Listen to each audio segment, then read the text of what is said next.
La chambre semble plus froide que d'habitude, plus silencieuse aussi, comme si les murs eux-mêmes refusaient de prendre parti.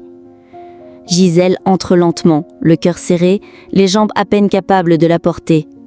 Elle marche jusqu'à l'armoire, l'ouvre avec une lenteur douloureuse, puis tire une valise qu'elle pose au sol. Ses doigts tremblent tandis qu'elle plie ses vêtements. Les larmes coulent enfin. Elle murmure, presque pour elle-même, « Mais quel genre d'homme ai-je donc épousé ? Comment peut-il me filmer, me menacer, me haïr autant, tout en disant qu'il m'aime ?»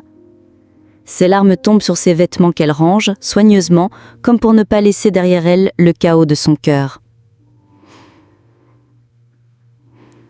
Quelques minutes plus tard, valise à la main, elle descend. Rodrigue est déjà là, debout près de la porte, le regard dur et le bras croisé. « C'est comme ça que tu règles les choses ? Tu prends tes clics et tes claques et tu te barres ?»« Je pars, oui, » répond Gisèle sans hausser la voix. « Et tu vas où ? Chez ta mère ? » ?»« Peu importe. Ce que je sais, c'est que loin de toi, je serai peut-être enfin libre. » Rodrigue rit sèchement, un rire dur, moqueur, presque cruel. « Libre ? Tu crois être une héroïne, c'est ça ? Tu vas voir, je vais te détruire, Gisèle. Tu vas regretter de m'avoir tourné le dos. T'aurais pu tout avoir si tu avais accepté la proposition de ton directeur. » Mais Gisèle ne vacille pas. Son visage est calme, son regard est devenu pierre. « Tu peux faire ce que tu veux, Rodrigue. Moi, je préfère garder ma dignité plutôt que vendre mon âme pour ta paix. » Elle pose la main sur la poignée, l'ouvre et sort sans un mot de plus, sans un regard en arrière. « Bonne chance, tu en auras besoin !» hurle Rodrigue derrière elle. Puis, le silence retombe, lourd, glacial.